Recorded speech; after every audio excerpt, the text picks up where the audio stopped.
చిట్యాల మున్సిపాలిటీలో కాంగ్రెస్ జెండా ఎగరేస్తామని ధీమా వ్యక్తం చేశారు ఎమ్మెల్యే వేముల వీరేశం. గత బీఆర్ఎస్ ప్రభుత్వం ఎలాంటి అభివృద్ధి చేయలేదని, ప్రజలు తనను 60,000 మెజార్టీతో గెలిపించారని అన్నారు. చిట్యాలలో గెలిచే దమ్ముందా అని మాజీ ఎమ్మెల్యే చిరుమూర్తి లింగయ్యకు సవాల్ విసిరారు. మరింత సమాచారాన్ని మా ప్రతినిధి రమేష్ అందిస్తారు. చిట్యాలలో మున్సిపల్ పోరు కొనసాగుతుంది. గత కొన్ని రోజుల నుంచి కూడా పోటాపోటీగా ప్రచారం కొనసాగుతుంది. ఇక ప్రచారానికి 2 రోజులు మాత్రమే సమయం ఉంది. ఓవైపు ఎమ్మెల్యే వేముల వీరేశం చిట్యాలను అభివృద్ధి చేసి చూపిస్తాం, మున్సిపాలిటీని గెలిపించి తీరాలని ప్రచారం చేస్తున్నారు. అదే రీతిలో కూడా ప్రతిపక్ష పార్టీలు కూడా ప్రచారం కొనసాగుతుంది. మనతో మాట్లాడానికి ఎమ్మెల్యే వేముల వీరేశం ఉన్నారు. చెప్పండి, మొత్తం మీద నకరికల్ నియోజకవర్గంలో అత్యధిక మెజార్టీతో, జిల్లాలో అత్యధిక మెజార్టీతో గెలవడం జరిగింది. ఇప్పుడు మున్సిపల్ ఎన్నికల సమయం వచ్చింది. మొదటగా మీకు నకరికల్ నియోజకవర్గంలో చిట్యాల మున్సిపల్ ఎన్నికలు కొనసాగబోతున్నాయి. ఎలా ఉండబోతుంది చిట్యాల మున్సిపల్? అసలు చిట్యాలలో మాకు కాంగ్రెస్ పార్టీకి పోటీ లేదు. అవతల పక్షాన ఎక్కడ కూడా దరిదాపులో మాకు పోటీ అనేటువంటిది అనిపిస్తలేదు. ఏకపక్షంగా ఉంది. 12కు 12 ఈడ కైవాసం చేసుకోబోతా ఉన్నాం. మీరేమో పోటీ లేదంటున్నారు, వారేమో సవాళ్ళు విసురుతున్నారు. 2 ఏళ్లలో మీరు చేసినటువంటి అభివృద్ధి ఏంటి? చర్చకు సిద్ధమా? శ్వేతపత్రం విడుదల చేస్తారా? ఎమ్మెల్యేకు దమ్ముందని వారు విమర్శలు చేస్తున్నటువంటి అంటే 5 సంవత్సరాలు ప్రజాప్రతినిధిగా, అంతకుముందు ఒకసారి 5 సంవత్సరాలు ప్రజాప్రతినిధిగా ఉన్న వాళ్ళకు ఫస్ట్ జ్ఞానం ఉండాలి. ఎందుకు జ్ఞానం ఉండాలంటే, మున్సిపాలిటీ కమిషనర్ చెప్తే 5 బడ్జెట్లు తీసిస్తాడు. 5 సంవత్సరాల్లో ఏం చేసినావో అందులోనే కనిపిస్తుంది కదా. ఎన్ని బడ్జెట్కి ఎంత బడ్జెట్ పెట్టినాము, ఏ గ్రాంట్స్ ఎంత వచ్చినాయి అనేటువంటిది ఆ తీర్మానాలను 10 నిమిషాల్లో తెప్పిస్తా. కాబట్టి ఆ జ్ఞానం లేకుండా మాట్లాడితే ఎట్లా? తను కూడా ఎవిడెన్స్ తోటే గతంలో మేము చేసినటువంటి అభివృద్ధి చెప్తాం, అదేవిధంగా ఇప్పుడు మీరు చేసినటువంటి అభివృద్ధి చెప్పండి అని కూడా చెప్తున్నటువంటి. అరే, పోయిన ఎన్నికల్లో చెప్పినావు కదా, నువ్వు చేసిన అభివృద్ధి చెప్తే తీసి బండకేసి ఉతికి గుద్దితే 68,000 మెజార్టీ నాకు ఇచ్చారు. నాకు వచ్చిన మెజార్టీ అని నీకు ఓట్లు రాలేదు. ఒకసారి ప్రూవ్ అయింది కదా, మొన్న గ్రామ పంచాయతీ ఎన్నికల్లో కూడా ప్రూవ్ అయింది కదా. కాబట్టి ఇంక ఎన్నిసార్లు కొట్టాలా? ప్రజలు పార్లమెంట్ ఎన్నికలు కొట్టిరి, అసెంబ్లీ ఎన్నికలు కొట్టిరి, గ్రామ పంచాయతీ ఎన్నికల్లో కొట్టిరి. రేపు మున్సిపాలిటీలో కూడా చతికిల పడేటట్టు కొట్టడానికి ప్రజలు సిద్ధంగా ఉన్నారు. చేతగానోడు, చేయలేనోడు, వేరే వ్యాపకాలు ఉన్నాడు అని చెప్పేసి ప్రజలు తీసి పక్కకు పెట్టిండు. కాబట్టి నీ వ్యాపకాలలో నువ్వు ఎంజాయ్ చేసేది వదిలిపెట్టేసి మా మీద ఎందుకు పడుతున్నావు? నేను నీ జోలికి రావట్లేం కదా, నీ వ్యాపకాలలో నువ్వు పోవద్దని మేము అడుగుతలేం కదా.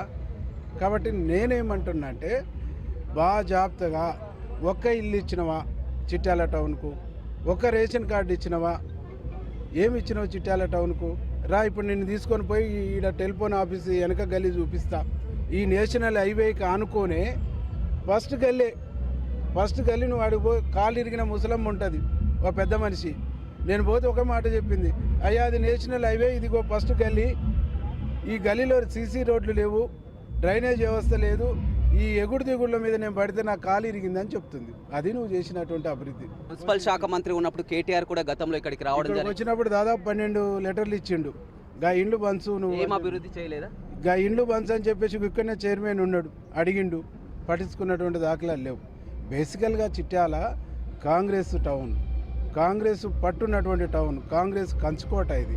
కాబట్టి ఈ కాంగ్రెస్ కంచుకోటలో రేవంత్ రెడ్డి నాయకత్వంలో జిల్లాలో కోమటిరెడ్డి వెంకరెడ్డి అన్న, అట్లాగే మా ఎంపీ చామల కిరణ్ కుమార్ రెడ్డి, శాసన మండలి చైర్మన్ గుత్తా సుఖేందర్ రెడ్డి, వారి సొంత మండలం కూడా ఈ మండలం. కాబట్టి ఈ నాయకత్వాన్ని చూసిన తర్వాత వీళ్ళైతేనే అభివృద్ధి చేయగలుగుతారు, వీళ్ళతోనే సాధ్యమైంది. ఇందిరమ్మ ఇండ్లు 10 ఏళ్లలో ఒక ఇల్లు లేదు, దాదాపు 850 నుంచి 900 ఇండ్లు కావాలి. ఇప్పుడే నువ్వు 2వ వార్డుకు పోదాం, చూద్దాం. చూస్తే నువ్వే అరే ఏంది ఇది టౌనా లేకుంటే అడవి అనేటువంటి పద్ధతిలో నువ్వే ఆశ్చర్యపోతావు. అట్లాగే 4వ వార్డుకు పోదాం, అక్కడ పోయి చూస్తే కూడా నువ్వే ఆశ్చర్యపోతావు. 7వ వార్డుకు పోయి చూద్దాం. ఇట్లా ఒక్క వార్డు అనేటువంటిది లేదు, ఎక్కువ తక్కువ ప్రతి వార్డులో కూడా ఇదే దయనీయమైనటువంటి ఒక పరిస్థితి ఉంది. ఇది హెడ్ క్వార్టరు, నేషనల్ హైవే మీద ఉన్నటువంటి హెడ్ క్వార్టరు. ఇంత దారుణంగా ఎట్లుందని నువ్వు మాట్లాడుకుంటే నన్ను అడుగు.